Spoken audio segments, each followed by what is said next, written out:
La veo pausa. Bueno, ya arranco.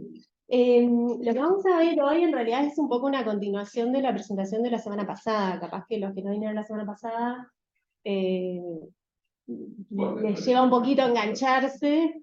Igual vamos a retomar pila de cosas, ¿no? Pero un poco diferente. La idea hoy no es entrar en los detalles más matemáticos del modelo Transformer y eso, sino ver un poquito más cómo se usa un modelo de esos que se llama GPT en la herramienta ChatGPT y cómo está entrenado el ChatGPT para que aproveche mejor ese modelo.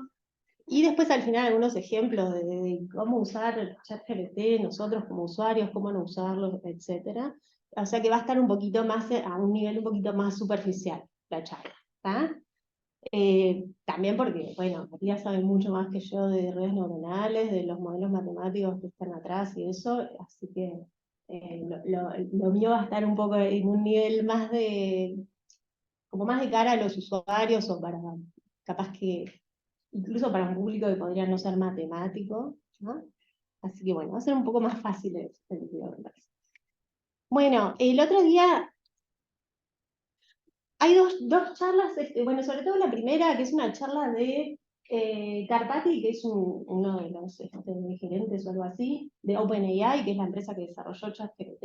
Hay una charla, un video que está en ese link, en la que me basé prácticamente para armar toda la presentación. Hay unas cositas que vienen de otros lados, y está muy bueno el video, me parece muy recomendable para verlo todo, de principio a fin, y ver todo lo que él va explicando. Esto es como un resumencito, hay algunas capturas de ese video que copié, que pegué por acá, pero la verdad que es muy recomendable. El segundo video está bueno también, y es de un grupo de investigación de la Universidad de Chile, del Departamento de Ciencia de la Computación, del grupo que trabaja en procesamiento de lenguaje, como nosotros. Acá están Luis y Santiago, compañeros del grupo PLN. Y también está buena esa charla. Ellos ahí presentan, en realidad, una versión anterior a ChatGPT, creo que se llama InstructGPT, que es parecido, pero era con un modelo, con un GPT un poco menos potente, un poco más chico, que el que hay atrás del ChatGPT que todos conocemos. Y bueno, también hay un montón de cosas que saqué de presentaciones de mis compañeros de otros lugares, de otras charlas y seminarios en donde estuvimos presentando, así que hay un recorte y pegue de cosas. Bueno, empezamos por conceptos bien básicos que en realidad ya los comentamos el viernes pasado, pero la idea es como ponernos de vuelta en contexto. ChatGPT es esa herramienta que podemos usar y probar y poner consultas y recibir respuestas y después seguir interactuando con un chat. Es un chatbot, ¿no? Ya conocíamos el concepto de chatbot, es una herramienta con la que conversamos, es una máquina que conversa con nosotros en lenguaje natural. Y está construido a partir de un modelo de lenguaje, que es el concepto en el que más se detuvo el otro día Matías, en la charla, y ese modelo de lenguaje se llama GPT. Hay otros modelos de lenguaje parecidos a ChatGPT, otras marcas, otros nombres, algunos son muy parecidos, otros tienen diferencias, se entrenaron distinto, y se usan un poco en tareas un poco distintas, pero bueno, hay un montón, y además el concepto de modelo de lenguaje existe desde hace muchos años en esta área nuestra, ¿no? El procesamiento del lenguaje natural.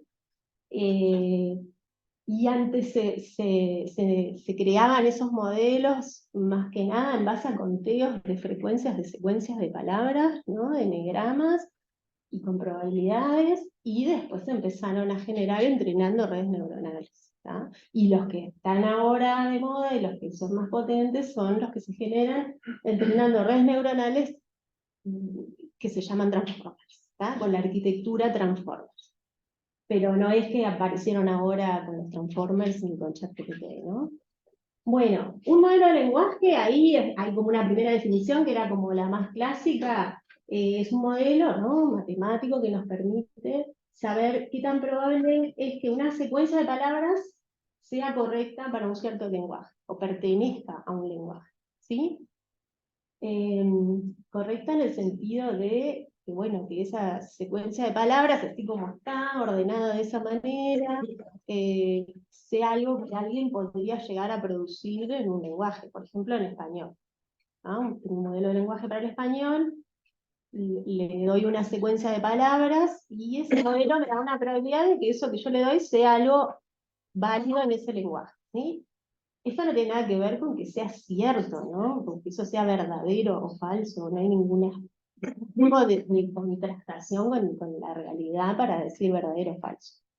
Es más una cuestión de que sea sintácticamente correcta, que las palabras, los significados de esas palabras combinan entre ellos y es más o menos coherente lo que se dice ahí. Si la secuencia es larga y hay más de una oración, bueno, que esas oraciones también estén enganchándose de manera natural en el lenguaje, ¿no? Eso es lo que me dice el modelo.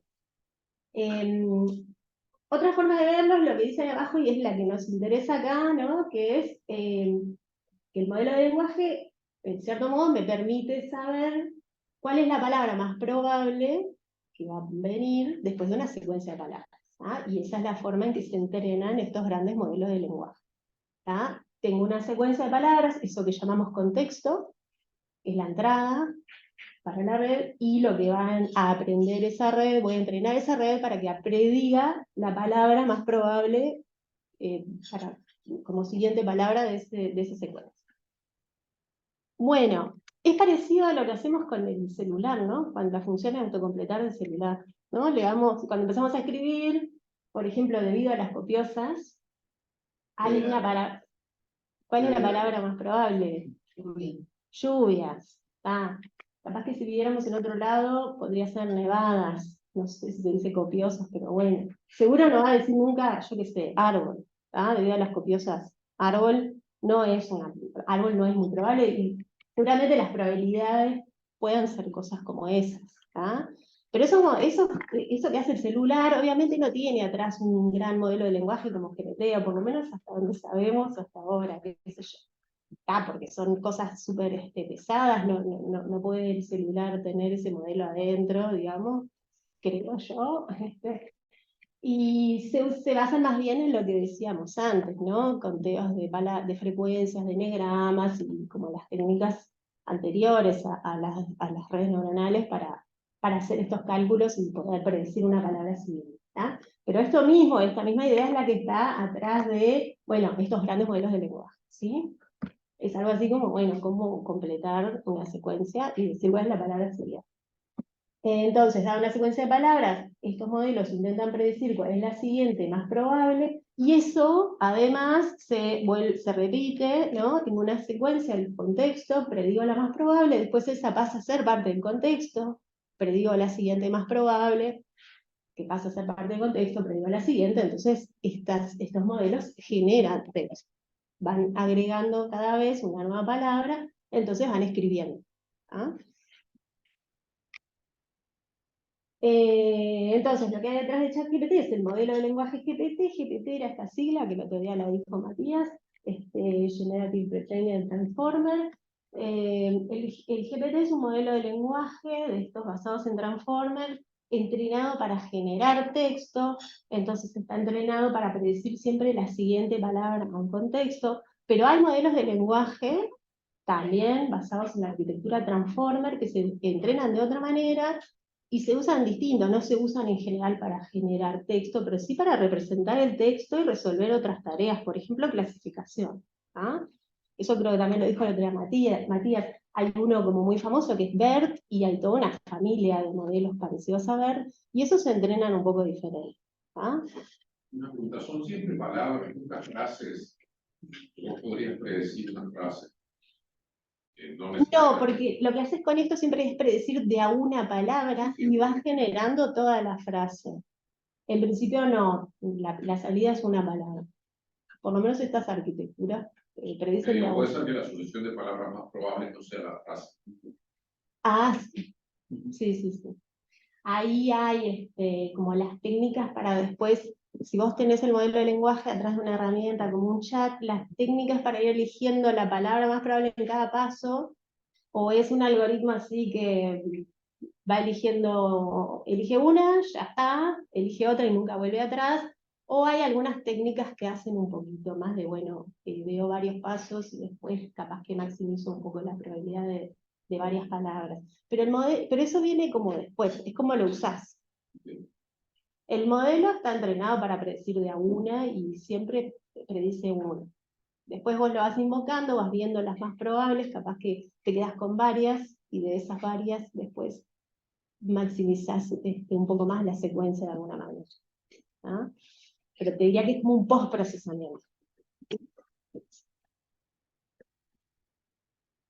Bueno, y esa última oración es medio clave y es lo que nos detuvimos bastante el otro día, ¿no? ¿Qué es lo que hace que ahora estos modelos estén funcionando tan bien, por lo menos para generar texto coherente, correcto, bien escrito, que es como una de las cosas que sorprende?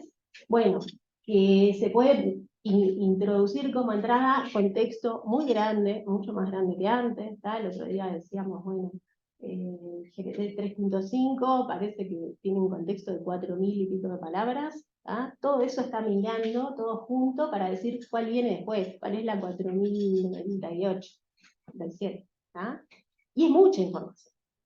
Antes, cuando hablamos de esos modelos de n-gramas, estamos hablando de trigramas, cuatrigramas, capaz. O sea, veíamos contextos de 4 palabras, capaz que de 5 palabras. Que, para ejemplos como el que yo puse, ¿no? Debido a las copiosas lluvias, y hay alguno otro que va a aparecer después, están elegidos esos ejemplos para que se pueda predecir la palabra y entender que la idea es que puedo predecir una palabra viendo el contexto, pero en realidad para cualquier secuencia de 3, 4 o 5 palabras, en general la palabra siguiente es difícil de predecir, hay como muchas opciones válidas. Pero cuando tengo un contexto de 4.000 palabras, ya la siguiente, ¿no? ¿Cuál es la palabra siguiente más probable? Ya se empieza a acotar bastante. Todo ese contexto le permite que haya un montón de información de qué se está hablando, de cómo se viene escribiendo, cuál es el estilo que se está usando, en qué dominio más o menos estoy parado, y todo eso hace que la predicción de esa palabra siguiente sea muy buena. ¿Ah?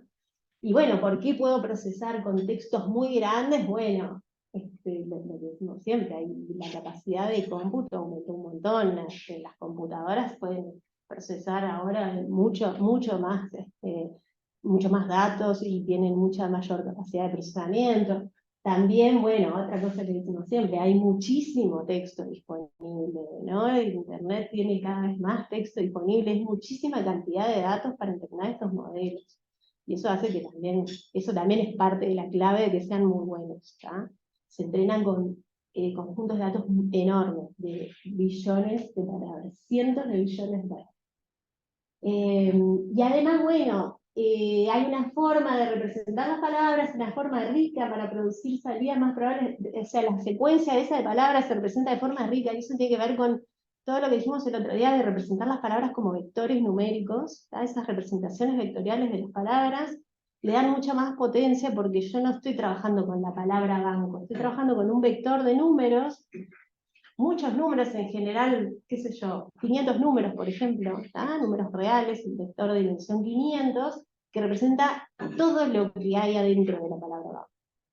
Y entonces eso permite generalizar, porque banco no es una palabra, es un montón de valores en muchas dimensiones que lo hacen acercarse a banco a muchas otras palabras según cómo lo estoy usando, con qué significado, en qué contexto, ¿no? Y ese primer paso de trabajar con word embeddings, que son las representaciones vectoriales de la palabra, ya aumentó un montón la potencia de los modelos de PLN en general. Después de eso, claro, se suma a los transformers, que fue como este último paso, y hace cosas mucho más potentes todavía. ¿Ah? Pero esa noción de representar palabras como vectores de dimensión más o menos alta, de más o menos 500 dimensiones, 300, ya fue como un paso importantísimo en el área. Bueno, esto es un resumen mucho más simplificado del Transformer, ¿no? El otro día lo vimos complejísimo porque ahí adentro de eso que dice el Transformer, ¿se acuerdan que había un montón de capas? Las capas atencionales y capas completamente conectadas y capas lineales y una atrás de otra, y además estaba el multi-head attention porque eso mismo se repetía, la capa atencional se repetía muchas veces, Y además cada bloque de transformer, que era la multi-head attention más una lineal más una feed forward, las estoy diciendo así porque no me acuerdo cómo es, la verdad, en qué orden ni cuántas son. Eso además son muchos bloques, hay muchos bloques de ese transformer con todas esas capas uno arriba de otro, así que todo ese transformer son muchas capas por las que cada una de estas palabras va a ir pasando. ¿Ah? Cada capa lo que hace es operar. Empiezo con vectores, multiplico por vectores y por matrices, voy generando nuevos vectores, y esos vectores van volviendo a ser usados en operaciones. Todo el tiempo lo que hay adentro es matemática. Y hay todos los vectores y matrices que uso para ir haciendo los cálculos, son los que tienen todos esos parámetros. Lo que hay adentro son muchísimos parámetros. Ahora vamos a ver nociones de órdenes, de cantidades. Bueno, esos 4 puntitos serían los 4 valores de Sí, la vectorización. esa es la primera capa, que es la capa de embeddings. Es la primera capa en donde genero un vector para cada palabra. Y ahí son 4, pero en general son, por ejemplo, 500, como dije, valores reales. ¿Sí? Esa capa o puede empezar siendo completamente aleatoria y entonces va a ser parte de todo el entrenamiento. Todos los parámetros que hay adentro del bloque transformer, más todos los valores de todos sus vectores, se van a ir ajustando en el entrenamiento a partir de random. O se puede usar una capa preentrenada de word embeddings, porque los word embeddings, como les decía, se vienen usando desde mucho antes y se usan como cosas sueltas, digamos, ¿no? Yo uso word embeddings para... Hay diccionarios, colecciones de word embeddings, que se entrenan también a partir de mucho texto. Por ejemplo, con toda la Wikipedia en español, podés entrenar toda una colección de word embeddings para el español. Y esos son embeddings estáticos. El otro día también decíamos algo de eso. Voy a tener un vector para la palabra banco. Y banco quiere decir un montón de cosas. Pero hay un vector solo y se supone que ahí está condensado todo. Todos los significados de banco.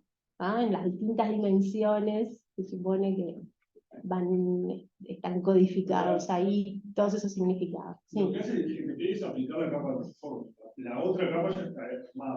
Puede ser una capa preentrenada con vectores preentrenados, o puede venir, como les decía, puede arrancarse de valores aleatorios y empezar a ajustarlos a partir de ahí. Aunque se use una capa preentrenada de vectores, ahí en esa primera capa de embeddings, igual durante todo el entrenamiento se puede ir ajustando también. ¿No? Claro. Sí. Pero es mejor partir de una capa preentrenada, que ya esos vectores quieren decir algo, y no partir de vectores, ¿no? En general. Si no te llamaría meses, no sé, supongo, vectores, porque si tienen que generar esos vectores con todo ese... Sí, yo creo que en general se usan preentrenados. Sí. Sí, estoy casi segura que el GPT está entrenado con vectores preentrenados. No tengo el detalle, pero no está seguro. Yo lo hubiera hecho así, pero igual lleva mucho tiempo entrenamiento. Lo que sí seguro, después durante el entrenamiento de toda la red neuronal se van ajustando iguales esos vectores también. No quedan así estáticos como se pusieron.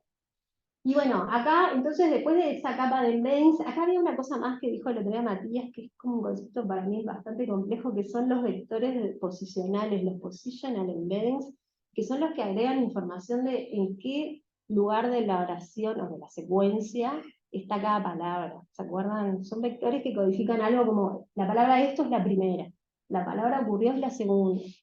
Porque esto como se procesa todo en paralelo, ahora viene todo ese paso que se hace todo junto, a partir de esto, con el vector de esto, y empezando a multiplicar por vectores y matrices que yo tengo ahí, genera una nueva representación, y ahí esa representación va pasando por todas las capas, que dijimos que eran muchísimas, hasta llegar a una salida, a una última representación, y en paralelo puedo hacer lo mismo con la palabra ocurrió, que ese vector lo multiplico por uno que está relacionado con la palabra esto, y multiplico por todos los vectores y matrices, y voy dando todos los pasos, y lo mismo puedo hacer con la palabra hace, el vector de la palabra hace, más la matriz, el vector y todo lo que tengo asociado ahí, más las anteriores, y voy generando salidas, y todo eso lo hago en paralelo.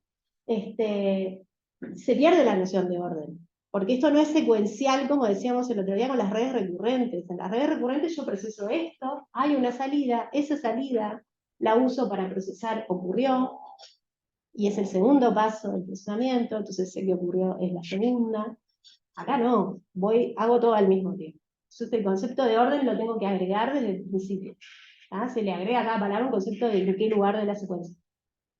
Y bueno, y esa forma de combinar las palabras es la que es típica de los modelos como GPT, que son generativos. Todas las palabras anteriores de la secuencia las uso para lograr las representaciones que voy calculando de mi palabra actual. Por ejemplo, si pongo el foco en la palabra hace, para seguir adelante, a partir del vector de hace, uso el vector de ocurrió, el vector de esto, y además las otras matrices y vectores que forman parte de la arquitectura para ir haciendo operaciones y obteniendo las distintas Eso de la posición sería la única información de gramática, ¿verdad? No les, en ningún momento dicen esto es un verbo, No. Eso todo lo aprende. No, la única información sobre el lenguaje que usan estos modelos es el texto. Ven el texto y como viene escrito el texto y en base a muchísimos ejemplos capturan y generalizan y aprenden de alguna manera cómo funciona el Yo lenguaje. lo que digo es que si vos le decís en qué lugar está de la frase 1, 2, 3, 4, de alguna manera le estás dando información sintáctica de cierta manera. Sí, porque no es lo mismo, porque si yo no agrego esa información, acá pasaría cosas muy parecidas si yo cambio el orden de las cosas, ¿no? Hay igual siempre va a haber una diferencia porque yo para el vector hace uso el de ocurrió y el de esto que están antes, o sea, sé que hay ciertas palabras que están antes, pero se empieza a perder la idea de que están antes pero en qué orden venían, esa idea ya la pierdo. ¿Ah? Cuando llego a procesar la palabra mucho, yo sé que antes ocurrió, hace esto, estaban todas esas, pero no sé en qué orden, y la oración puede decir cosas muy distintas si yo cambio el orden de las palabras. Además estaría aprendiendo a generar textos sin ninguna sintaxis razonable, porque no aprendería cómo se ordenan las palabras. Sí. Perdón por la pregunta, pero, o sea, los ejemplos que tomas, o sea, tienen una cierta rigurosidad de calidad, porque Bueno, eso, no. es cuando medio que... No, ahora vamos a hablar de eso. Si querés esperar un segundo y ahora lo comentamos. Pero sí, es una pregunta interesante y está dicho acá explícitamente el tema de la calidad de los datos. Bueno, hasta acá entonces, si yo tengo el transformer, si yo ya lo tengo entrenado y le doy esta entrada, ¿qué me va a dar el transformer? Una salida que es la palabra siguiente más probable, que cuál vendría a ser. Esto ocurrió hace mucho tiempo. ¿Ah? Como les decía hoy, estos ejemplos están pensados para que todos podamos adivinar cuál es la más probable. En general no es tan obvio y por eso necesito mucho más contexto. ¿Ah? Acuérdense de que estoy mostrando acá 4 palabras, vectorcitos de 4 valores, pero estamos hablando de que estos modelos usan contextos de 4.000 palabras, se dice que hasta de 100.000 palabras, es un montón, ¿tá? Y esos vectores, esa primera capa de vectores es de por lo menos 500 valores. ¿Ah? O sea, esto es un juego, un ejemplo.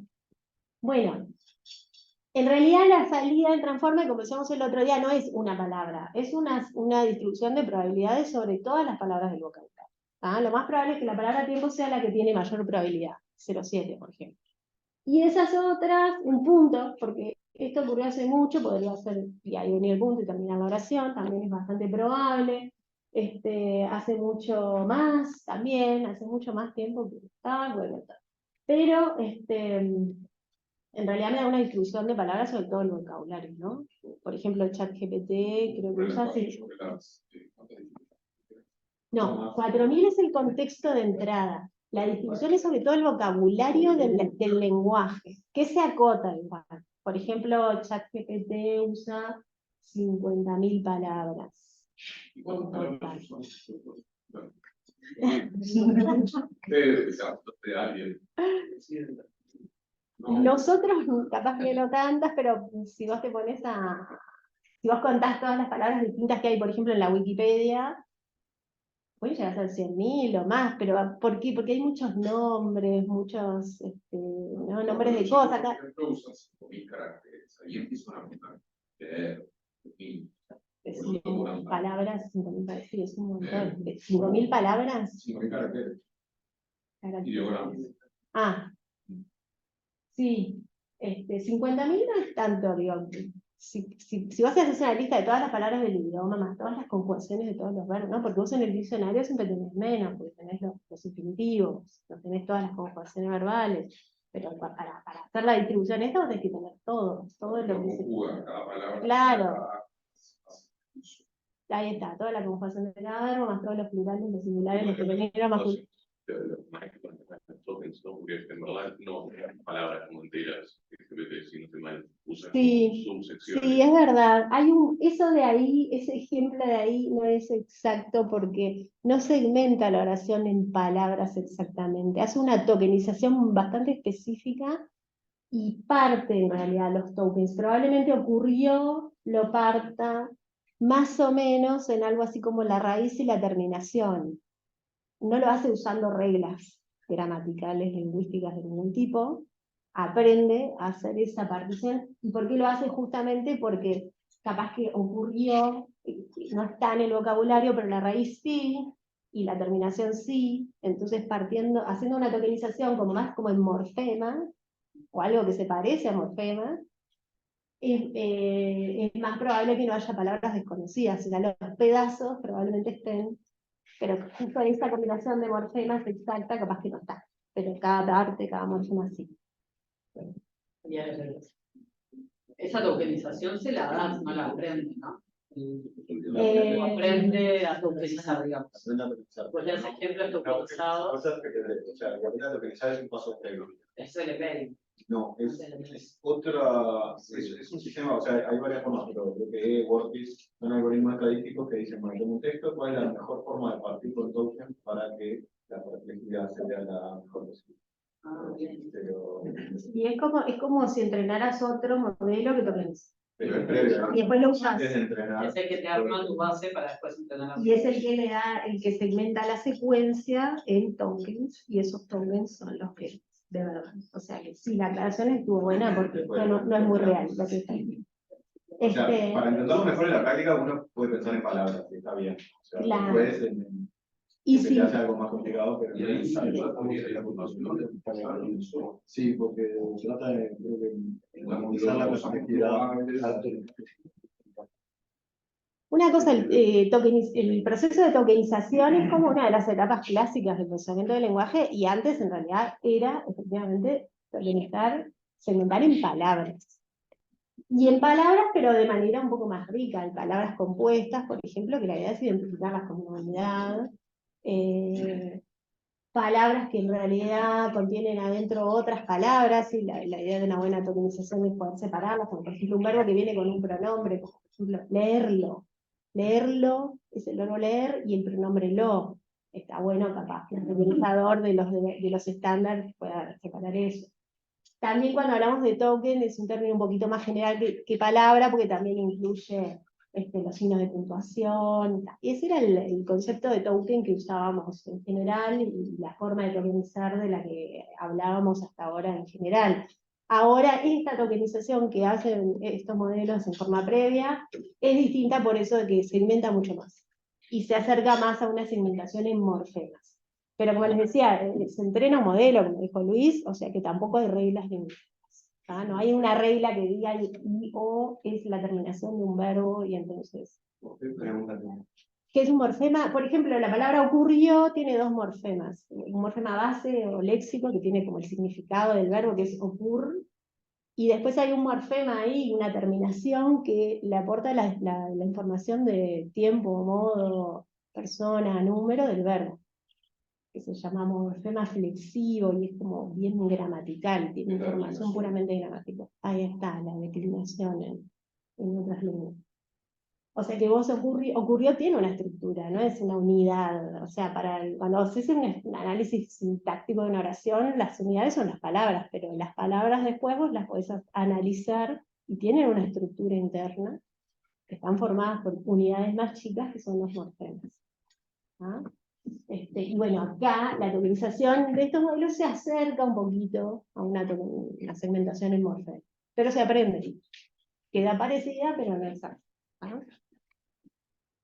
Bueno, entonces, bueno, estos son los famosos word embeddings, y por allá aparece el mecanismo atencional, que es lo que está por ahí adentro, que decíamos el otro día, ¿no? Y que es lo que permite que se combinen los significados de todas las palabras anteriores con la que está pasando ahí por esa parte del transform. Una cosa, estos word embeddings, decíamos, los de la primera capa son un word embedding por cada palabra del léxico y son estáticos, eso quiere decir que la palabra banco tiene un embedding. Si yo quisiera tener word embeddings contextualizados, adentro en realidad del transformer, en alguna capa mucho más allá arriba, los puedo obtener, porque ahí el pasaje por las distintas capas que va generando como representaciones intermedias de cada cosa que va pasando, al final me genera una representación vectorial de esa palabra, pero en ese contexto. O sea, acá hay palabras que no son ambiguas o no me doy mucha cuenta, pero si acá estuviera la palabra banco, que es nuestro ejemplo, porque realmente es súper ambigua, tiene muchos significados, el primer embedding que tengo ahí abajo va a ser siempre el mismo para la palabra banco, pero se me genera pasando a través de las capas de la red es un embedding para la palabra banco en ese contexto. O sea que se captura muy bien ese significado específico. Si acá dice, fui al banco a depositar plata, quiere decir una cosa, si digo, me senté en el banco de la plaza, quiere decir otra, si digo, no me banco más este calor, quiere decir otra, ¿no? Bueno, esto, nada, ya lo dijimos el otro día, pero lo quería recordar de vuelta. Todo ese procesamiento se puede hacer en paralelo, porque cada palabra, o sea, a partir de la primera capa de embeddings, tengo toda la información que necesito para procesar cada palabra de la secuencia y seguir adelante. ¿Ah? Que no era lo que pasaba con las redes recurrentes, que eran las que se venían usando para procesar lenguaje. O por lo menos para muchos de los problemas del lenguaje, porque en el lenguaje el concepto de secuencia es fundamental, ¿no? Las palabras, como se usó, y vienen en cierto orden, una tras de otra. Hay tareas en las que no, hay tareas en las que no importa tanto. Por ejemplo, si yo quiero clasificar tweets, miro todo el tweet como una cosa y me importa mucho, si quiero clasificar por temas, ¿de qué habla cada tweet? Me importan algunas palabras del tweet, las que tienen significado que aporta al significado total del tweet, y todas juntas y ver todos esos significados y más o menos ver de qué tema habla, y no me importa mucho en qué orden viene. O sea, no es que siempre el texto lo voy a procesar de manera secuencial o me va a importar tanto, pero para generar texto seguro, ¿no? Porque tengo que entender cómo viene la secuencia y tengo que generar una secuencia que también quede bien, quede correctamente armada, ¿no? Y antes se trabajaba con redes recurrentes, y aquel dibujito que está allá arriba es un poco distinto. Matías el otro día lo mostraba, que es más claro porque transmite más la noción de tiempo cuando va como pasando por distintos estados de la red, pero allá lo que se ve es que esas flechitas que está, a ver si puedo mover el mouse así, estas flechitas de acá me están mostrando que yo necesito procesar esta primera palabra y obtener una salida, porque con esa salida, esto que acá se llama H, es que voy a procesar la segunda y obtener una salida para la segunda. La salida va para arriba, pero también va para el costado. ¿Tá? Y yo no puedo procesar la palabra esta, thanks, si todavía no pasé por todas las anteriores, porque esta flechita que viene desde el costado, tiene la necesito. Y acá abajo no. Este abajo es el transformer, acá se ven todas las capas y cosas raras del transformer acá adentro, más capas que vienen después, y la softmax, que es la que convierte todo eso en una distribución sobre el vocabulario.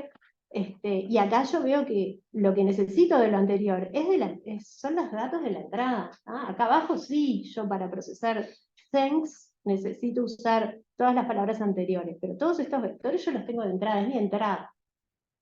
No necesito nada de lo que se va produciendo acá arriba. Y esa es la gran diferencia entre las recurrentes y el transformer, y es lo que hace que podamos tener un contexto mucho más largo, porque podemos procesar todo eso en paralelo. Ese es el salto de attention. Sí, O sea, Sí, Sí, que sí. sacó como una variable latente que usaban ahí, que Ahí en está, medio. exactamente, el estado oculto ese que era la salida del anterior.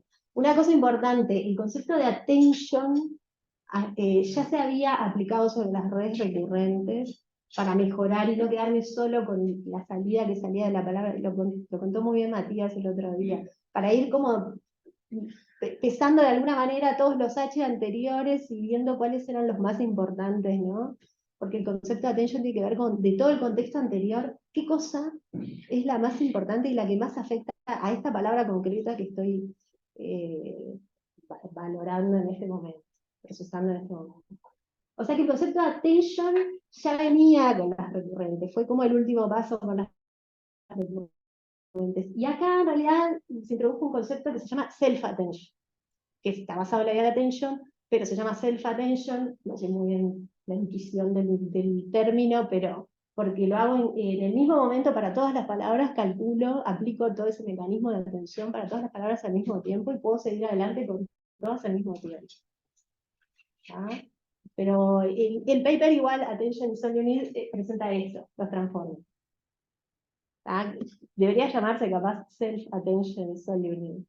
Sería como, porque en realidad introduce el self-attention. Bueno, esto es solo para recordar aquello que el otro día hablamos bastante de esto, me parece, ¿no? Como que nos detuvimos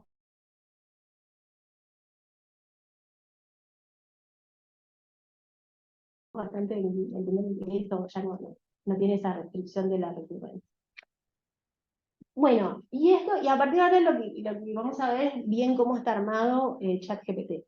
Esto está basado en la charla que les decía hoy de Karpathy, creo que se llama, que es de OpenAI y que presentó esto, y él en realidad en su charla no está presentando estrictamente ChatGPT porque no da mucha información sobre cómo entrenaron la herramienta ChatGPT en particular. Él dice cómo entrenar chats basados en modelos de lenguaje. Y da información sobre un modelo de lenguaje que es GPT-3, que es anterior, no es porque tiene ChatGPT, y también compara con otro modelo de lenguaje parecido, que es el modelo Llama, que en ese que Llama es un modelo más potente que GPT-3, pero no más potente que el que está atrás de ChatGPT, que es GPT 3.5. Son detalles, pero digo, la charla es un poco, en ese sentido, poco precisa porque no está dando información de verdad de lo que hay atrás de la herramienta ChatGPT, sino de algún chat que uno podría entrenar con un modelo como GPT. ¿Tá? Bueno, hay 4 etapas, ¿sí?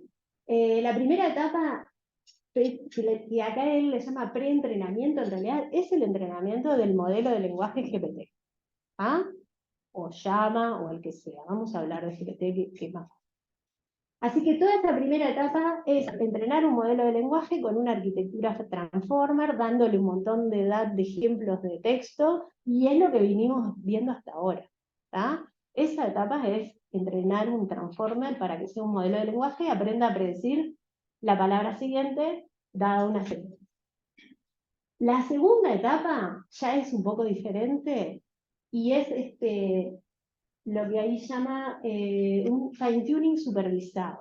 ¿Tá? Es un nuevo entrenamiento y ese entrenamiento se hace con un conjunto de datos anotado por personas.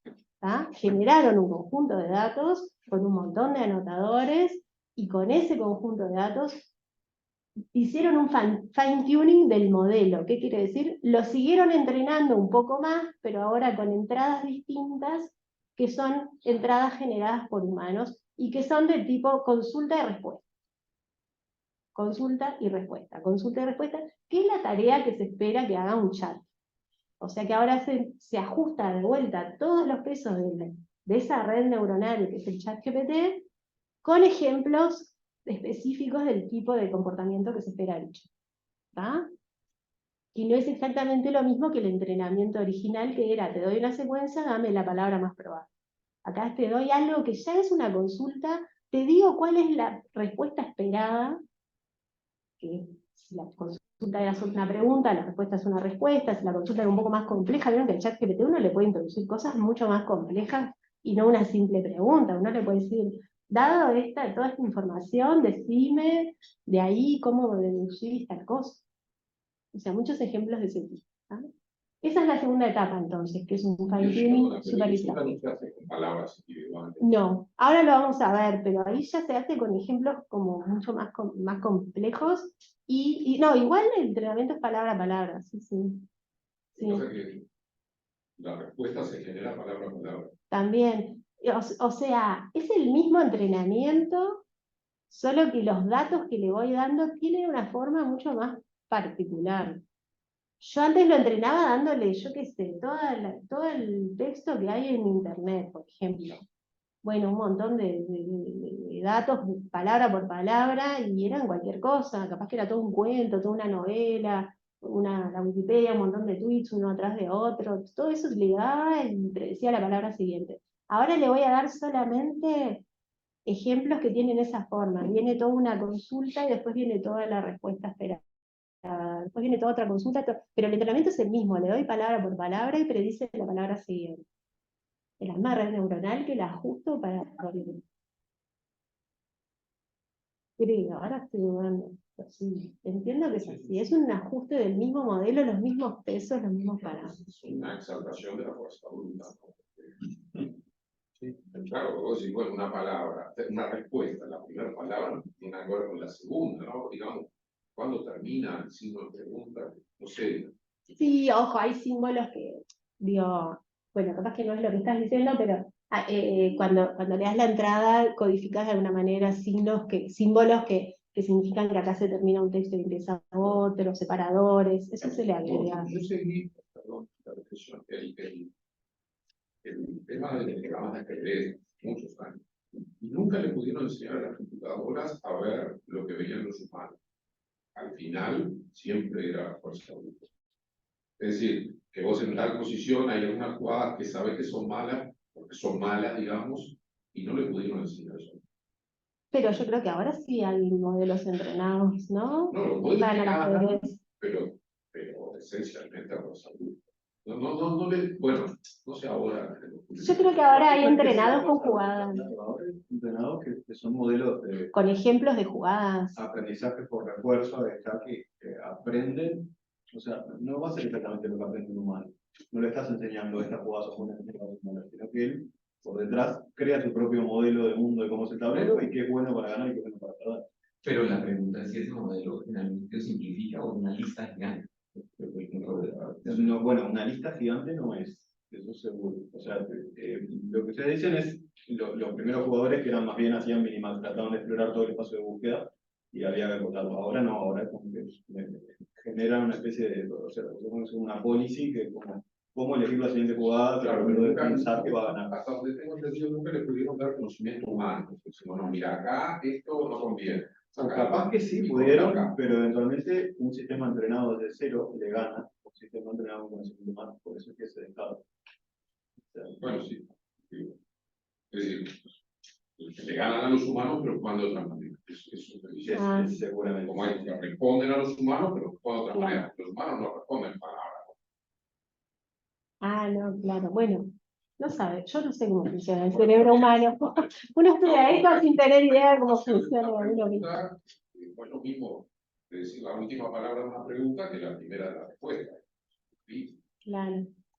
Y muchas diferencias. Claro, pero este cuando va a responder la primera palabra de la respuesta, en realidad mira toda la pregunta, tiene información codificada de toda la pregunta y dice, bueno, toda esta es la pregunta, la primera palabra de la respuesta va a ser esta. Y después dice, toda esta es la pregunta y la primera palabra de la respuesta es esta, entonces la segunda va a ser esta. Entonces tiene como todo eso, lo tiene codificado ya para poder ir armando la Digo, es como que aprende el signo de pregunta, pero lo aprende, vos no le podés decir, mira, después del signo de pregunta se, no, bueno, es un toque más, él sabe que después de acá termina, aprende. Sí, sí. No se lo decís y no Generaliza a partir de muchos ejemplos. Bueno, igual me quedé pensando, creo que podrías, si quisieras en el tiempo de entrenamiento, obligarlo a respetar un formato, porque eso es lo que viene a ser los fine-tuning que están habiendo ahora, ¿no? Como las instrucciones, el formato de instrucción. En un prompt. En un prompt, claro. Cuando vos después haces consultas, podés decirle, bueno, quiero que resuelvas esto y el formato es este. Si yo te doy una pregunta, espero una respuesta. Hay un ejemplo. Me refiero al fine-tuning del modelo para respetar un formato de prompt específico, como es, por ejemplo, en el Patalora. Porque vos tenés hashtag, una cosa, espacio, hashtag, lo otro. Entonces ahí vos estás respetando a nivel de carácter. A lo que voy es que podés obligarlo Sí, a podés entrenarlo entrenarlo para que con esas respete a entradas Paula. y que la salida Exacto. sea de Que en realidad podemos enseñar tal cosa. Esa es. Claro, sí. Aprende todo. Pero lo que te decía Luis es que capaz que eso te lleva a resultados que un humano lo percibe como que es menos performante que lo que pasaba en el ajedrez. Una cosa, hoy, ojo, estos modelos transforman, funcionan prediciendo de alguna palabra, pero no quiere decir que no existían redes neuronales existen redes neuronales que se llaman sec-to-sec. La entrada es una secuencia, la salida es una secuencia, y se usaron y se siguen usando. Y ahí la salida es la secuencia. Y lo entrenás viendo si la secuencia de salida es parecida a la que vos tenés como ejemplo, a la esperada, y ajustás, o sea, y ahí predecís secuencias. Sí, pero Esto también transforma... el ¿Eh? espacio que crece montonazos. Claro, la complejidad de las frases. Sí, pero para traducción se usaron redes sec-to-sec, se llaman. Sí. Sí, lo siguen usando. Antes existían. Todavía, güey, si lo haces con BERT y no con ChatGPT, los modelos de traducción de Google son así, son sequence to sequence y condiciona a la frase en el otro idioma. Sí, o sea, la diferencia de ver con ChatGPT básicamente es que lo entrenaron mirando todo el contexto. Acá decimos siempre, yo solo miro para calcular cómo procesar una palabra, miro todas las anteriores. Para el entrenamiento de ver, yo miro todas las anteriores, todas las siguientes, porque como mis datos de entrenamiento son el texto, yo ya lo conozco.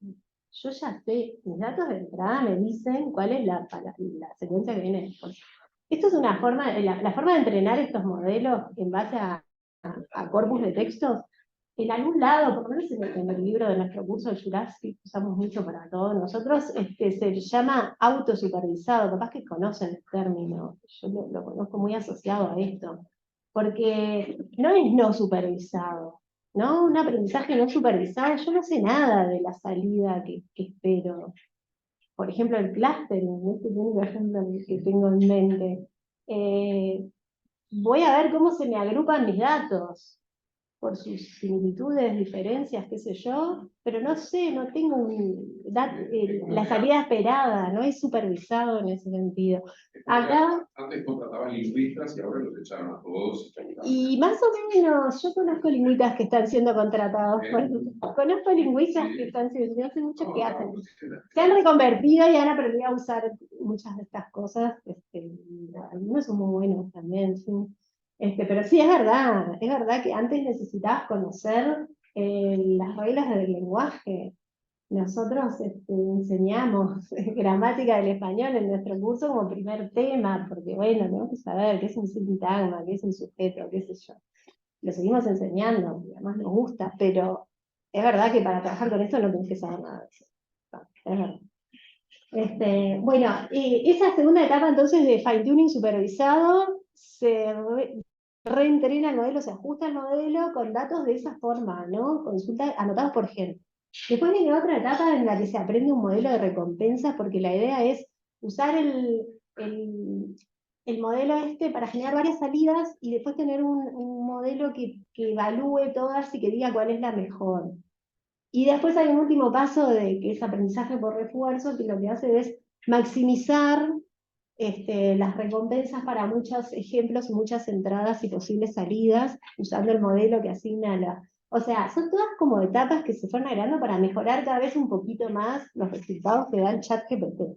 Porque usando solo el modelo de lenguaje GPT, ya podés tener un chat y ya lo podés usar como chat. Pero todo lo demás lo potenció y lo hizo dar cada vez mejores resultados. ¿Ah? Esta primera etapa del preentrenamiento de GPT, acá están los números, que el otro día algunos los dijimos medio de memoria, pero bueno, todo el conjunto de datos que se usa para entrenar el modelo GPT, esa primera etapa que es simplemente le voy dando secuencias para que prediga la palabra siguiente, se puede decir que es algo así como todo lo que está en internet, porque ese primer porcentaje, 60%, está formado por algo que se llama Common Crawl, que es como una descarga de todo internet que está disponible, se puede usar, y ahí es donde hay datos muy ruidosos. Alguien preguntaba por la calidad de los datos, ahí hay de todo, y de hecho ahí hay de todo, y por eso los modelos al final aprendieron a hacer de todo.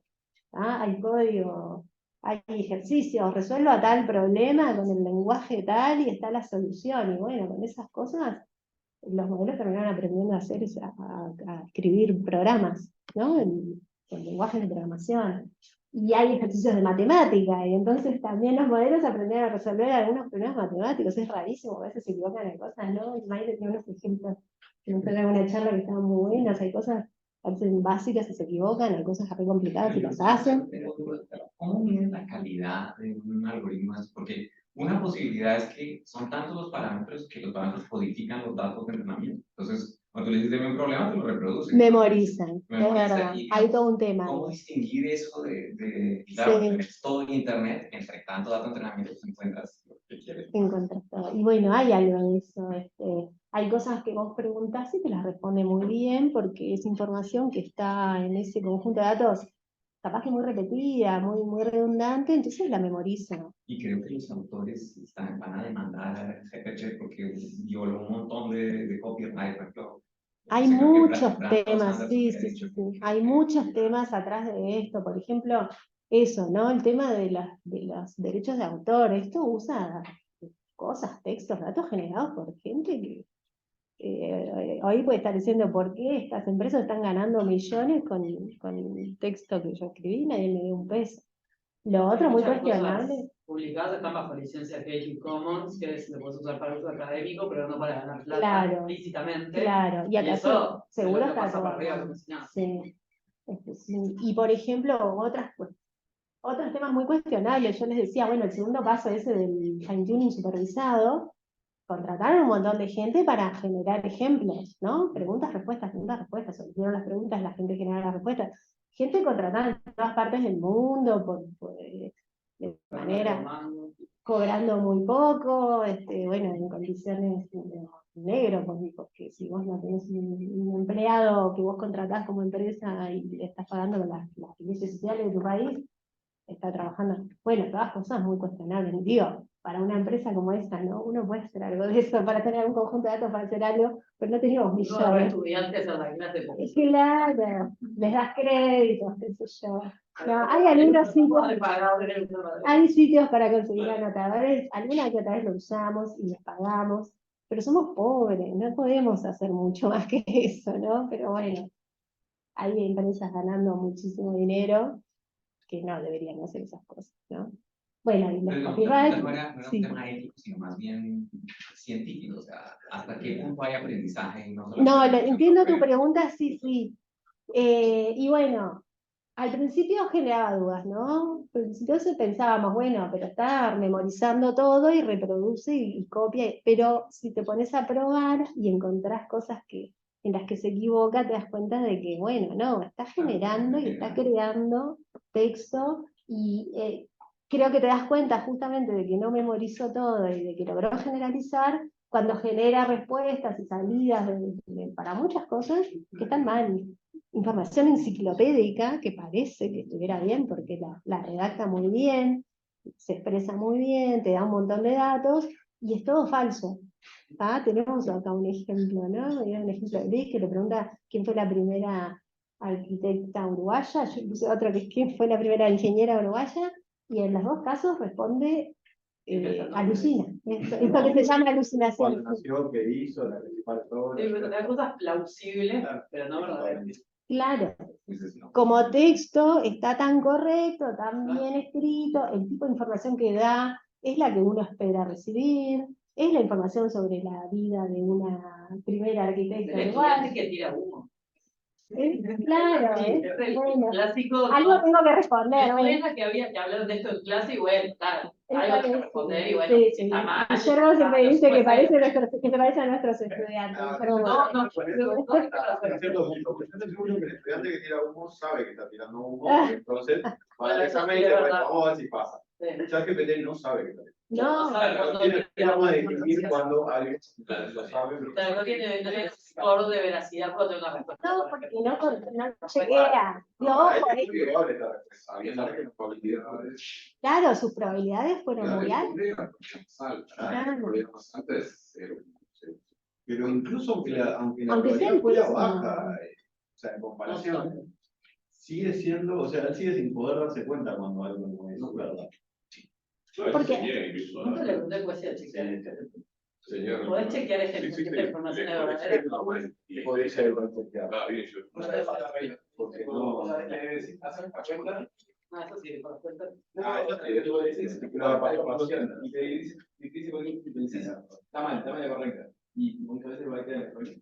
Sí, se puede cuando empezás a interactuar se corrige, se dice, igual en este ejemplo del arquitecto de Uruguaya está bueno porque dice un nombre que no es, y le puso, no, ese no fue la primera arquitecto de Uruguaya, fue fulana, sí, disculpá, es verdad, fue fulana, y sigue agregando información falsa.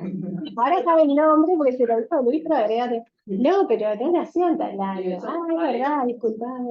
En la radio, cuando recién salió, estaba saliendo ejemplo, así que era tipo, dame información de Cerro, cuál es la camiseta, no sé qué. Estas las primeras peleas a ChatGPT que se hicieron. Claro, bueno, claro, esto pasa porque siempre que le preguntas información de Uruguay, bueno, eso un poco, ¿no? Esa no la memorizó seguro, porque no está, o no estaba muy presente, o apareció perdida por ahí.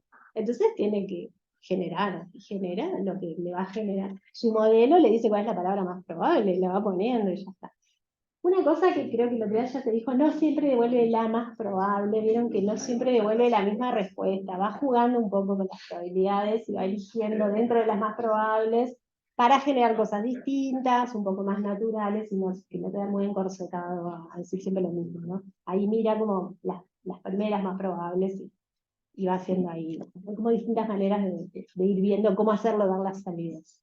Eso ya también es un poco un post-procesamiento, cómo se usa después lo que da el modelo, cómo lo armo, cómo lo voy devolviendo.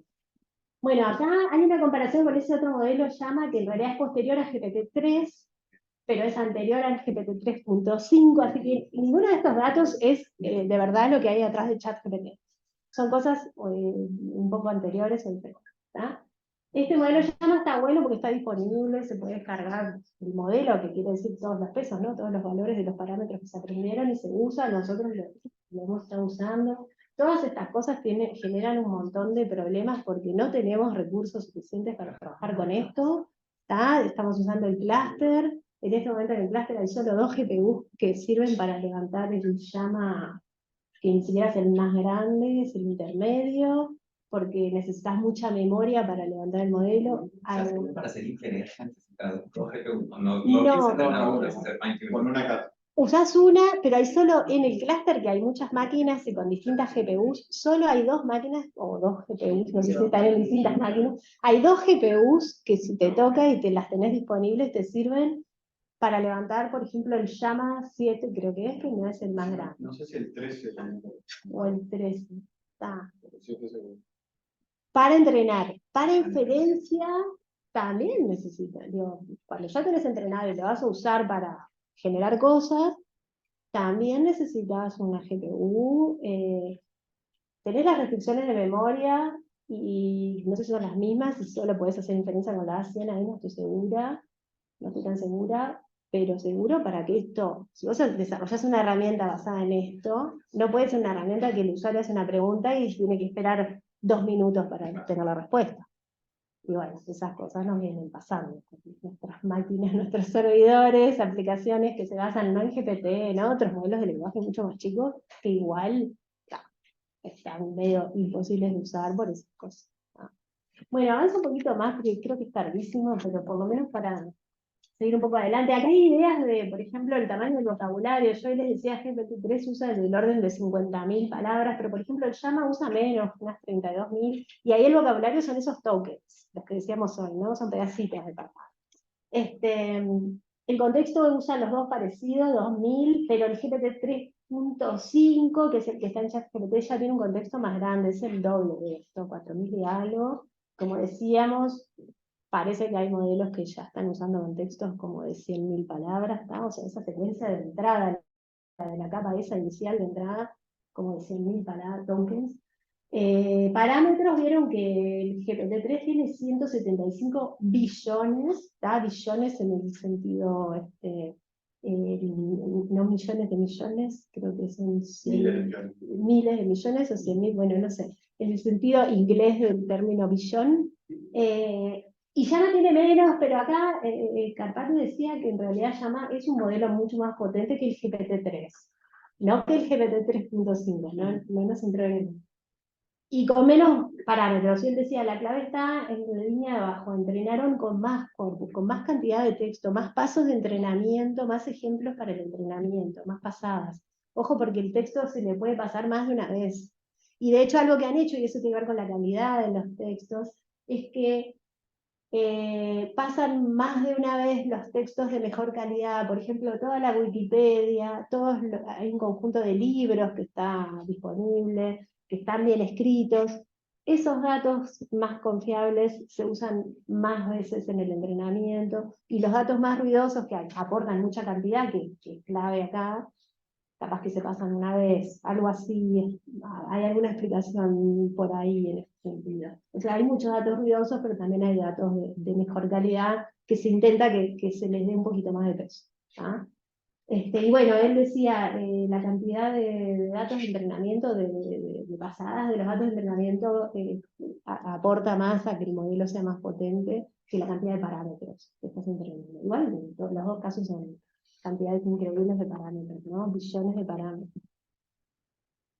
Bueno, esto lo voy a pasar, es un poco más sobre cómo está preentrenado el modelo, y quiero ir a la parte esta del fine-tuning supervisado, ¿sí? La idea es que el modelo GPT, así como está, que si yo le doy una secuencia, predice la palabra siguiente y después va prediciendo una más y una más, yo lo puedo usar para hacerle preguntas y que me responda. ¿Ah? Imagínense si yo le doy como entrada, aquello no se ve mucho, pero les digo, es un texto, una historia. Fulanita fue a tal lado, hizo no sé qué, bla, bla, bla, y después viene una pregunta. ¿Cuántos años tiene fulanita? Y viene la respuesta. 15 años, no sé lo que dije. Y después viene otra pregunta. Y después viene una R de 2 puntos como para empezar una respuesta.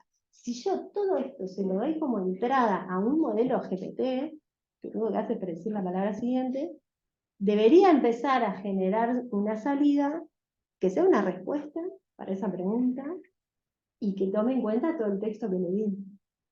Porque mira todo el contexto y en base a todo ese contexto empieza a generar una salida. Y dándole ejemplos de este tipo a un modelo de lenguaje, debería empezar a generar una salida que sea una respuesta a la pregunta y que tenga sentido para el contexto que yo le doy. ¿Ah? Esto es lo que llamamos prompts, ¿sí? Porque usamos estos chats no tanto para preguntarle cosas, sino para hacer consultas, y a veces bastante sofisticadas, ¿no? Hay mucha gente que usándolo para muchas cosas. Te doy este texto y simplificámelo, te doy este texto y traducilo. Haceme un resumen de todo este documento, y siempre que entre en el contexto le puedo dar todo lo que quiera. ¿Ah? La entrada que yo le doy está limitada por esa cantidad de elementos. ¿Se acuerdan de la capa inicial, que es la cantidad de tokens que tiene la secuencia? ¿Ah? El contexto, la secuencia de entrada. Pero bueno, esta etapa de fine-tuning supervisado igual se agregó porque, bueno, vieron que mejoraba un montón, ¿sí? Y acá generaron un conjunto de datos de entre 10.000 y 100.000 ejemplos, que son prompts, ¿ah? Por ejemplo, como el anterior, te doy un cuento, te hago una pregunta, la respuesta esperada debería ser tal. Entonces contrataron a gente que hace eso. Usaron, creo que también, algunos conjuntos de consultas que ya venían juntando, porque hay una versión anterior de ChatGPT que ya se había puesto disponible, entonces ya tenían ejemplos de preguntas de usuarios, pero lo que necesitaban eran respuestas hechas por humanos para tener respuestas buenas. ¿Ah? Y armaron todo este conjunto de datos. Y acá, ahí hace un contraste acá, en esta presentación se hace un contraste entre cómo es este conjunto nuevo respecto al conjunto gigante de datos que se usa para entrenar GPT. Ese conjunto gigante de datos es de baja calidad en realidad, aunque haya porciones mejores, en general es de muy baja calidad. Es todo lo que hay, lo junto y se lo doy. Es mucha cantidad, pero de baja calidad. Y estos conjuntos hechos por anotadores humanos, que recibieron instrucciones precisas sobre lo que tienen que hacer, es un conjunto de datos de mucha mejor calidad, pero mucho menos cantidad. ¿Ah? 100.000 ejemplos, en realidad es un montón, ¿no? Nosotros cuando generamos conjuntos de datos para resolver cosas nunca llegamos a 100.000, ni cerca, pero no se compara con los 500 billones de palabras que tienen los corpus que se usan para entrenar GPT. Así que en esta etapa se usan conjuntos muchísimo más chiquitos, pero mucho mejor pensados, o sea, datos bien específicos, escritos por humanos, y además bien específicos para la tarea, son prompts y respuestas. Prompts es lo que Y quiero el que... entrenamiento con este nuevo set chiquito se puede hacer, por ejemplo, en una GPU como la de Cluster. Claro, y acá las restricciones, eso está, mirá, en la imagen esta inicial, acá hay alguna idea, no sé si se llega a ver, pero por acá están el entrenamiento de todo el modelo con todos los datos de internet, qué sé yo, usan del orden de los miles de GPUs, meses de entrenamiento, por allá más adelante dice que pues, bueno, un mes fue el GPT-3, este que es el 3.5, deben ser varios meses de entrenamiento. En cambio, esta etapa, que es la que estamos viendo ahora, la del fine-tuning supervisado con mucho menos datos, habla de entre 1 y 100 GPUs, bueno, 100 GPUs igual es muchísimo, ¿tá? Pero días de entrenamiento. El tiempo baja muchísimo.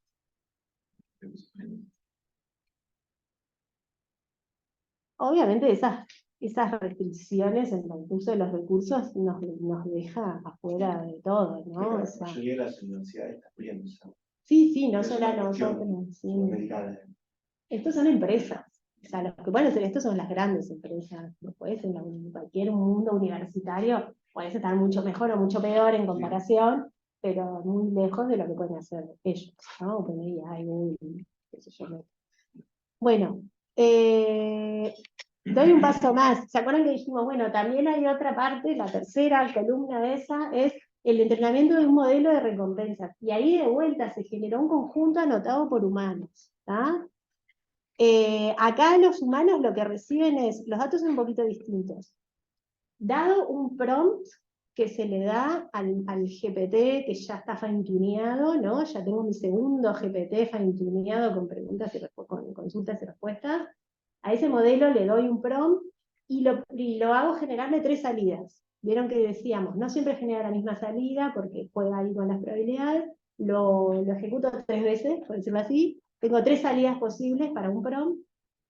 Y esos datos, armo un conjunto de datos grande, un prompt, 3 salidas, un prompt, 3 salidas, a un conjunto de 100.000 datos, 100.000 ejemplos, y se lo doy de vuelta a mis anotadores humanos para que las ordenen. Ahí la tarea es rankear. Es una tarea mucho más fácil que escribir toda la respuesta. Pero igual es difícil, ¿no? Tengo que ordenar 3 cosas que van a ser parecidas, porque estos modelos generan salidas distintas, pero la verdad que las mirás son todas muy parecidas. Bueno, ahí rankean como para refinar un poquito más. Con esta etapa lo que hago es mejorar un poquito más, capaz que salidas un poco más naturales, que suenen un poco mejor. En general, si te está dando información equivocada, te la va a seguir dando equivocada, lo que cambia es un poco más el tipo de texto, cómo arma la respuesta un poquito. Y acá lo que se entrena es el modelo que aprende a rankear. O sea, acá no estoy reentrenando, no estoy ajustando el modelo, no estoy haciendo una nueva versión del modelo, estoy entrenando un modelo aparte, que es un modelo que si le doy un prompt y 3 respuestas posibles, me dice cuál es la mejor de las 3. Ese es el modelo que entrenan en esta parte. Y está la última parte, que es donde aplican Reinforcement Learning, en donde hacen de vuelta lo mismo. Para cada prompt genero 3 salidas. Ahora con el modelo que tengo entrenado, ranqueo esas salidas automáticamente con el modelo que entrené, y entreno, ahora sí hago un ajuste del modelo para maximizar las recompensas, tratando de que las recompensas finales sean lo máximo posible. Y acá sí ya tengo como el modelo final, el modelo GPT final que está atrás de ChatGPT. Como decíamos, atrás de ChatGPT está la versión 3.5, ese ChatGPT que está libre, que lo podemos usar. El GPT-4, el ChatGPT-4 que es pago, capaz que se puede probar un poquito, la verdad que ni siquiera nunca lo intenté, ya tiene una versión del modelo GPT más potente, que es GPT-4. No hay mucha información, no sabemos mucho, ni qué cantidad de parámetros, ni con Salió cuánta el cantidad. lunes. ¿Eh? Este lunes salió una nueva versión, que le llaman, que la presentó el Altman, que dice que aumentaron a 128.000 tokens. el Pero vos contexto. tenías ahí de 4.000 y pico, Sí. a 128.000. Ahí va, lo que yo decía que parece que ahora hay como de 100.000, bueno, está. Y bueno, claro, tiene que ser muchísimo más. Y ahora porque se incluso puede- estábamos jugando con él un poco a preguntarle cosas y te responde bien. ¿Quién es la fecha quién es el que ganó el mundial? Que antes te decía Francia.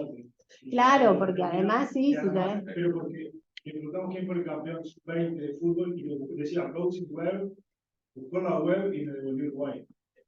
Claro, como que ahora se ve que tienen incorporado la búsqueda web de cosas.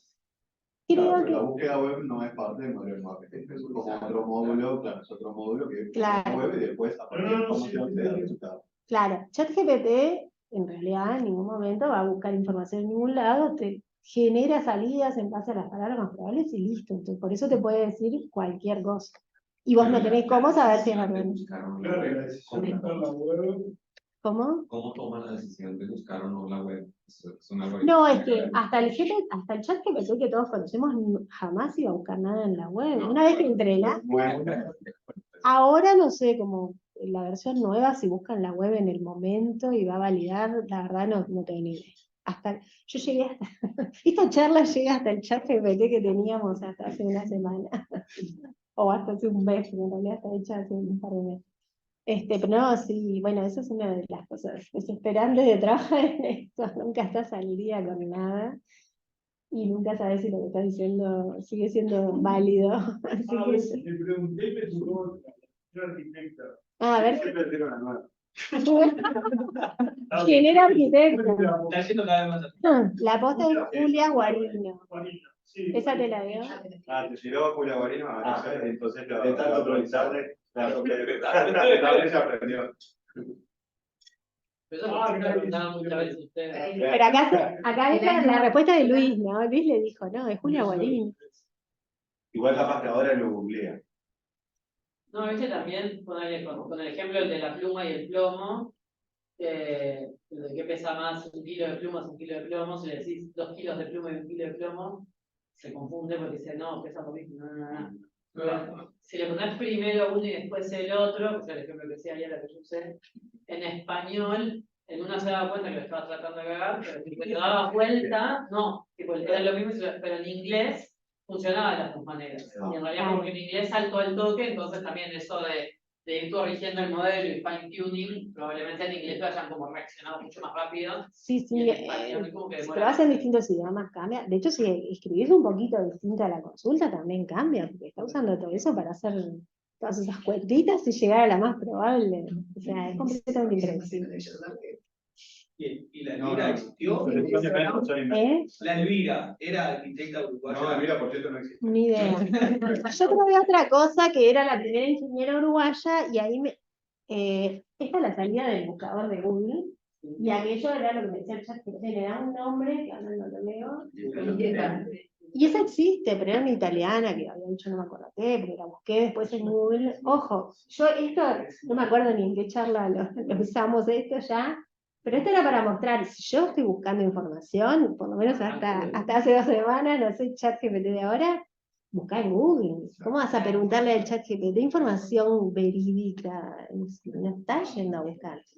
Y en Google vos ves las fuentes, y vos sabrás si confías en Wikipedia o no, porque igual está eso, ¿no? Que de todas maneras, tampoco es que sea la Biblia, ¿no? Es, bueno, información que está en internet. ¿Eh? Es muy nicho el ejemplo. O sea, si te pones algo que decía de Estados Unidos, seguramente. Por eso, yo ahí decía, todo lo que preguntemos sobre Uruguay, hasta ahora, si no va a ir a buscar a Google y va a confiar en lo que aprendió en el entrenamiento, no va a estar repitiendo algo, va a estar generando efectivamente texto nuevo, va a estar generando en base a cosas probables que le parece que pueden venir ahí. Y todo lo que está diciendo ya es todo es muy creíble que toda esta secuencia que generó por aquel lado haya sido muy probable. Las palabras esas como palabras están muy bien puestas. Sí, buenísimo. Nació en febrero de nada y se mudó a Uruguay. Y claro, ahí tenés 80 ejemplos italianos que se mudaron a Uruguay. Claro, no es que como pida de sentido que sea alguien que no nació en Uruguay y se llamó Uruguay. Después por acá no sé si teníamos más ejemplos. Ah, bueno, nada, eso, cómo ¿Cómo sé cuál es la respuesta? Si lo que me dice es correcto, bueno, nada, tengo que ir a chequear a otro lado. Típicamente voy a ir a buscar en Google, o sea, que para eso busco en Google y ya está, ¿no? Claro. Ahora, no quiere decir que ChatGPT no sirva para nada, ¿no? Es buenísimo para manejar el texto, para como asistente de escritura, para hacer resúmenes, traducciones, yo qué sé, funciona muy bien. Está. Había todo un tema, esto lo hicimos, estas charlas las hicimos para NEP, por ejemplo, hace poco en el contexto con Luis, con el proyectorado de enseñanza de lo del ARGE, hay mucha preocupación de qué pasa con estas cosas en el mundo de la educación. Nuestros estudiantes van a usar ChatGPT y van a resolver los problemas o van a entregar trabajos hechos con ChatGPT, y bueno, yo por ahora a los estudiantes les diría no lo hagas con ChatGPT. Si te preguntan sobre la primera arquitecta, que vayas a entregar un trabajo que es cualquier cosa, ¿no? Si el estudiante lo usa, pero después lee la salida, va a chequear las fuentes, va a aprender, está estudiando, y si vos lo que estás evaluando no es si escribe bien, es que aprenda la información que lo estás mandando a buscar, lo va a aprender igual. Si el estudiante trabaja bien, que es, uso la herramienta que está ahí y sirve, pero reflexiono y hago yo, y hace un trabajo de entender y aprender y reflexionar. Si va a copiar y pegar, pero bueno, era igual de malo cuando iba a la Wikipedia, copiaba y pegaba y entregaba y era igual, y ya pasaba. ¿Cuánto hace? Copiaba una enciclopedia que tenían en la casa, ¿no? Una vez, claro, agarraba el libraco, copiaba todo lo que decía, entregaba, no tenía idea de lo que estaba diciendo, ¿no? Como que ese problema ya existía. Después, problemas más graves tenemos nosotros, capaz, que ponemos laboratorios de programación y los resuelven. Y bueno, Sí, el hecho de que sea tan bueno para hacer ciertas tareas hace que aprender los fundamentos sea muy difícil para los estudiantes que lo usan. Yo he visto que el estudiante que programa con ChatGPT no aprende a programar, pese a que entrega todo, y es muy difícil convencerlo de que es una mala idea. Nosotros siempre tenemos la posibilidad, y lo hacemos, de evaluarlo en un salón de clase con una hoja y un lápiz. Y bueno, yo te pongo, escribí un programa que resuelva tal cosa, y vos te sentás adelante mío y lo escribís. Y lo estás escribiendo. Y si el estudiante no aprendió, va a perder el parcial y nunca va a tener el título de ingeniero. Capaz que igual sale a trabajar y programa, y programa en ChatGPT toda la vida, y bueno, capaz que tenemos que empezar a pensar si eso está tan mal, si no está tan mal. Hace poco justamente un anuncio como de que habían sacado distintas interfaces para tareas más específicas, y una de ellas era justamente una que permitía programar en lenguaje natural. O sea, vos te dabas un prompt en lenguaje natural y le decías qué lenguaje lo querías implementado, y ahí te lo hace y así lo está haciendo bien. Bueno, el asunto es poder revisarlo, ¿no? Evaluarlo, testearlo, todo eso hay que hacerlo igual. Vos querés más lejos, querés que ese pedacito de código vacío, querés que piense un sistema. Bueno, y no realidad es eso, no querés. No es claro, capaz que un programador claro. Lo podés reemplazar con una herramienta, pero para mí siempre precisas igual, ¿no? Revisarlo, testearlo, hacer pruebas. Capaz que prefiero hacerlo yo y testear mi propio código, y no testear el código del GPT, que yo qué sé. Pero tal, yo lo he probado para ejercicios de programación, y bueno, sí, hace cosas razonables. Toda la vida, claro. Claro, en el parcial no podés ir a buscar el tal, pero si estás en tu casa escribiendo código, buscás. Claro. Bueno, la charla que acá viene un esquemita que se lo copiamos a Maile una vez, y ya lo seguimos usando en varias charlas, que viene de algo que está por ahí, de la UNESCO, ¿no? Sí, de la UNESCO, exacto. Los de Chile habían hecho un documento, pero lo habían sacado a la UNESCO y de las fuentes. Claro. Yo vi el documento de la UNESCO y ellos dicen que se lo sacaron a alguien más también. No, checking no me dio porque ya está, pero la fuente original es un chat GPT. Pero Pepo lo volvió a diseñar, está manito puesto así que no le parece. Sí, bueno, pero esto igual, si ahora el chat GPT, las nuevas versiones de chat GPT ya van y buscan en la web, bueno, cambia un poquito todo esto. Igual me parece que siempre es válido, busques en donde busques, eso de, bueno, es crítico lo que, ¿no? Voy a buscar información. Es crítico lo que yo tengo que hacer, bueno, entonces no uso ChatGPT. Me importan los resultados, importa que estén validados, importa que sean fiables, confiables, bueno. Hay algo, creo que la conclusión de todo esto siempre es la responsabilidad sigue siendo de cada uno, ¿no? Yo no voy a decir después, pero fue culpa del ChatGPT que lo hizo mal. o un médico va a usar una herramienta de inteligencia artificial y hacer un diagnóstico mal y después decir, no, fue culpa de la herramienta. Bueno, no, la responsabilidad es del usuario. Creo que en general estas herramientas como asistentes están muy bien y están ayudando un montón a muchas cosas. ¿No? La idea no es decir que no sirven o que no están buenas, pero no podemos pensar que resuelven todo, por lo menos no ahora, yo qué sé. Bueno, no sé, dejo por acá, que además me parece que se me hizo larguísimo. Acá hay información de nuestro grupo, de nuestros cursos. Lo mejor que pueden hacer en realidad es hacer alguno de nuestros cursos. O introducción al TLN, que va más a las cuestiones del lenguaje, o bueno, el de redes neuronales para lenguaje natural, que está dictando ahora, pero el año que viene se va a dictar, está buenísimo. Y es todo esto, pero bueno, con muchísimo más detalle. Y tienen que hacer trabajos, entregar trabajos, y hacer parciales y todo eso.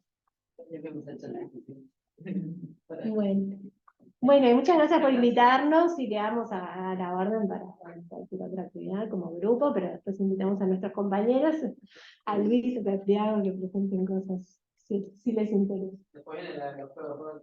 El año que viene hacemos un lugarcito. Con cosas de estadística. Exacto, perfecto.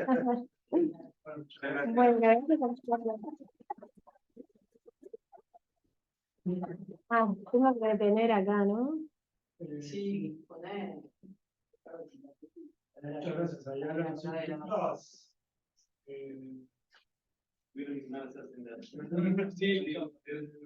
invitadas. ¿Y en qué lugar recomendarías usarlo? O mira, tenés este problema, te diría utilizar ChatGPT, que es la función realmente. Sí, texto. O sea, Sí, como asistente de escritura. Ojo, que básicamente le ingresás el texto y decís, por ejemplo, escribir una short bio. Sos el mejor, el más creador del mundo en tu área, ¿no? Por ejemplo, si tenés que escribir en inglés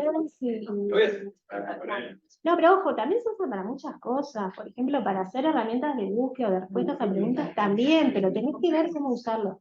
Nosotros estamos haciendo algunas cosas con Ignacio, otro compañero del grupo, para hacerle preguntas y que devuelva información, pero dándole el contexto, dándole el texto o el documento del cual querés sacar la información y escribiendo la prompt lo más acotada posible. A partir de este documento y solamente de este documento, respondeme la siguiente pregunta. Y entonces ahí lo más esperable, lo que debería pasar es que te genere una respuesta que la saca de ese documento y entonces la respuesta está bien. Y vos que sabés qué documento, o de todos estos documentos, y vos sabés cuáles son, y lo integrás a una herramienta en la que vos le devolvés a un cierto usuario, la respuesta a tu pregunta es esta, y esa respuesta salió de tal fragmento, de tal documento. O sea, lo usás mucho más controlado, y está buenísimo. Redacta bien una respuesta. Hay que hacer millones de pruebas, de experimentos, hacer fine tuning, así como está, bueno, otro reentrenamiento, otro fine tuning con un corpus de textos uruguayos. Nosotros entrenamos una hora que es prensa uruguaya, para trabajar justamente con, bueno, extraer información de la prensa uruguaya, clasificar, hacer análisis de sentimiento, de qué se habla en la prensa uruguaya. Bueno, armamos un corpus bien grande de noticias de prensa uruguaya y entrenamos un corpus que ustedes no bajan por ahí de noticias. Nosotros lo armamos y ahora quedó disponible. Si les sirve para algo, se lo pasamos. Está ahí en Hugging Face. Hugging Face es un sitio que tiene un montón de modelos y recursos y corpus que se usan muchísimo en PLN, pero creo que tiene otras cosas también. Creo que tiene algo de imágenes también. Hay modelos entrenados por gente. El nuestro está ahí, por ejemplo. No es un GPT, es de la familia BERT, lo que hicimos nosotros. No lo estamos haciendo para generar texto, lo estamos haciendo para clasificar noticias, extraer información de noticias, que es un poco distinto como tarea.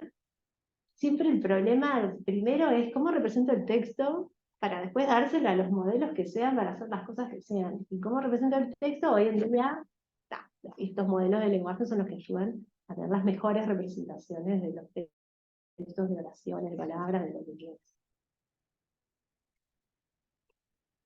No me doy cuenta si apagué el Zoom, supongo que sí, pero no estoy muy segura. No sé, está ahí como... Yo nunca le puse parar de grabar, por ejemplo, así que...